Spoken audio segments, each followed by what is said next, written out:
سنبھل جا اے دل مضطر، مدینہ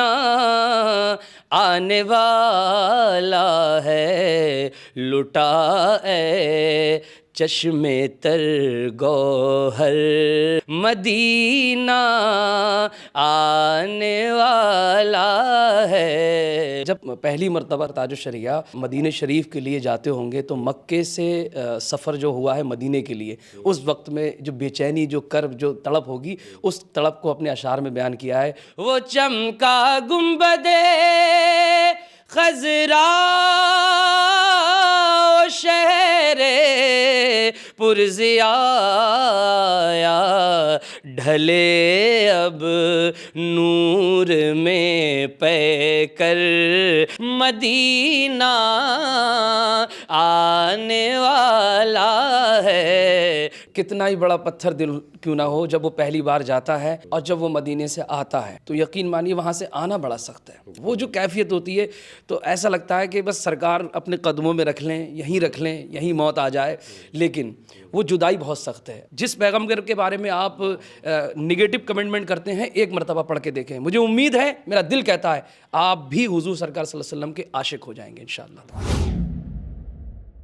آداب، میں وسیم اختر اور آپ دیکھ رہے ہیں دا لیڈر ہندی۔ ہم اس وقت اسٹوڈیو میں ہیں، ہمارے ساتھ کچھ مہمان ہیں۔ آپ نوری ویلفیئر ٹرسٹ کے ادھیکش ہیں اور آپ ایک بہت بڑا کام کر رہے ہیں، یہاں ایک کالج بنا رہے ہیں اور کالج کے لیے ایک بہت بڑی زمین آپ لے چکے ہیں۔ تو اتنی زمین شاید ہی کسی نے اپنے دم پر اور پبلک کے بل پر مہیا کی ہوگی۔ مفتی اختر رضا خان اظہری میاں تاج الشریعہ کی ایک بہت مقبول نعت ہے، وہ آپ سے سنتے ہیں۔ سنبھل جا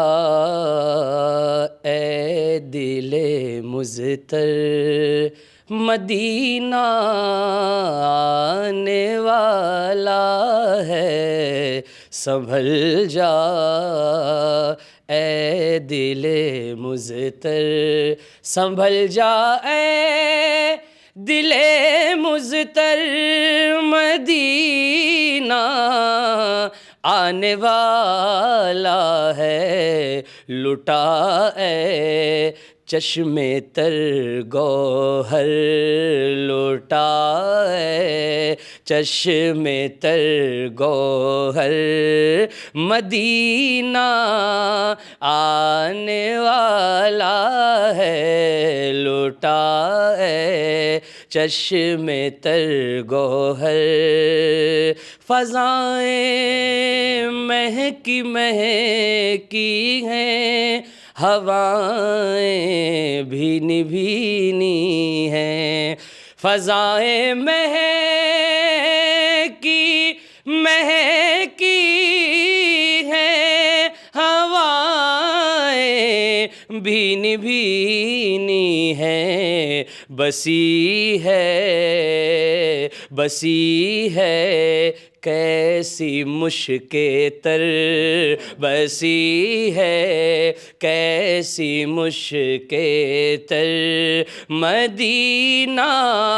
آنے والا ہے، بسی ہے کیسی مشک تر۔ اور تاج الشریعہ فرماتے ہیں وسیم بھائی، اصل میں جب مکہ شریف سے مدینے کو جب کوئی پہلی مرتبہ جاتا ہے تو اس کی کیفیت ایک الگ ہوتی ہے۔ وہ ابھی تک جو ویڈیوز میں دیکھا ہے وہ مدینہ کیسا ہوگا، تو تاج الشریعہ فرماتے ہیں وہ چمکا گنبد خضرا وہ شہر پرضیاء آیا، وہ چمکا گنبد خضرا شہر پرضیاء آیا، ڈھلے اب نور میں پے کر، ڈھلے اب نور میں پے کر، مدینہ آنے والا ہے، ڈھلے اب نور میں پے کر۔ اور مقطع تاج الشریعہ کا، غبار راہ انور کس قدر پر نور ہے اختر، غبار راہ انور کس قدر پر نور ہے، اختر تنی ہے نور کی چادر تنی ہے نور کی چادر، مدینہ آنے والا ہے تنی ہے نور کی چادر۔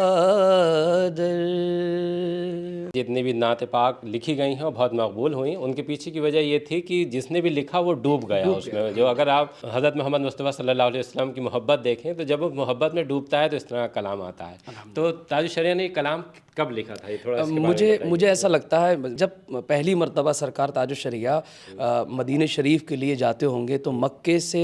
سفر جو ہوا ہے مدینہ کے لیے، اس وقت میں جو بے چینی، جو کرب، جو تڑپ ہوگی، اس تڑپ کو اپنے اشعار میں بیان کیا ہے کہ سنبھل جائے دل مستر اب مدینہ آنے والا۔ وہ بس میں بیٹھنے سے لے کر کے جو آگے کی حاضری کا جو منظر ہے نا، کہ وہ پہاڑ کے منظر، وہ قریب قریب جیسے جیسے مدینہ آتا ویسے دل کی دھڑکنیں، کہ وہ گنبد، وہ مینار، وہ کیسے ہوں گے جن کو ہم صرف ویڈیوز میں، فوٹوز میں دیکھتے تھے، وہ کیفیت کو سرکار تاج الشریعہ نے مکے سے لے کے مدینہ تک بیان کیا ہے۔ سنبھل جائے دل مستر مدینہ آنے والا۔ اور وہ کہا نا، زندگی یہ نہیں ہے کسی کے لیے، زندگی ہے نبی کی، نبی کے لیے تو وہ تو کہتے تھے یہاں پر، لیکن اب وہ مدینہ آنے والا ہے۔ یہ کیفیت سرکار تاج الشریعہ نے بیان کی الحمدللہ۔ دیکھیے، پہلی بار جب کوئی بھی شخص، اگر ہم بات کریں حج اور عمرہ کے سفر کی، تو ہر دل کی یہ خواہش ہوتی ہے مسلمانوں کی کہ جب وہ ہوش سنبھالتے ہیں تو یہ سفر ان کا نصیب بنے، اور جب وہ جاتے ہیں اور سب سے پہلی نظر جو خانہ کعبہ پر پڑتی ہے، اس کے بارے میں کہا بھی گیا ہے کہ دعائیں قبول ہوتی ہیں، لیکن کعبہ شریف سے جب مدینہ منورہ کے لیے تشریف لے جاتے ہیں تو قریب 400 کلومیٹر کا وہ سفر ہوگا۔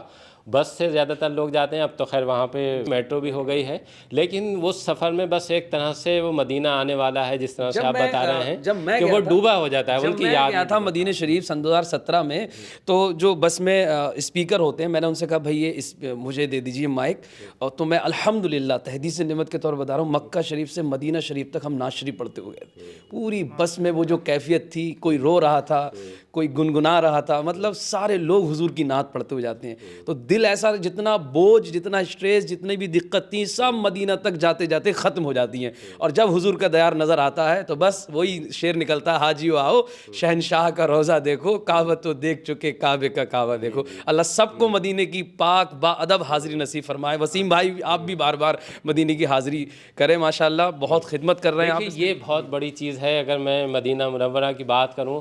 تو وہاں پہ جو کہا جاتا ہے کہ خانہ کعبہ کے بعد جب اس طرف جاتا ہے عمرہ کرنے والا اور حج کرنے والا، تو اس کو جو باقی یادیں رہتی ہیں وہ مدینہ کی ہی رہتی ہیں، اور مدینہ کی گلیاں، مدینہ کی مبارک شامیں، مبارک راتیں، صبح کا وقت، اور وہ سب ایک ایک ذہن میں اس کے لمبے وقت تک، اگر کوئی بھی ایک بار عمرہ یا حج کر آیا ہے تو اس کے ذہن میں اور اس کی آنکھوں میں وہ منظر بسے ہوتے ہیں جو وہ مدینہ دیکھ کر لوٹا ہے۔ یہی وجہ بھی ہے کہ جب وہ لوٹتے ہیں تو بہت سے لوگ آنکھوں کا بوسہ لیتے ہیں، اس وجہ سے کہ ان آنکھوں میں وہ منظر، وہ سفر کی وہ تمام یادیں، اللہ کے رسول کی وہ گلیاں، اللہ کے رسول کے شہر کی، ان کا روزہ مبارک اور تمام چیزیں، وہ جو مسجد نبوی ہے وہ کیا خوبصورت، کیا شاندار وہاں کے نظارے ہوتے ہیں۔ ایک نئی چیز بتا رہا ہوں وسیم بھائی، آپ کے چینل کے مادھیم سے پوری دنیا اس بات کو سنے، یہ بالکل نئی چیز ہے۔ میں نے مسجد قباء، قبلتین، یہاں تک کہ مکہ شریف میں بھی اکثر مقامات پر کبوتروں کو، پرندوں کو بٹ کرتے ہوئے دیکھا، یعنی وہ گندگی کرتے ہیں، مسجد کے گنبد تک انہوں نے کہیں نہ کہیں وہ خراب ہو جاتے ہیں، لیکن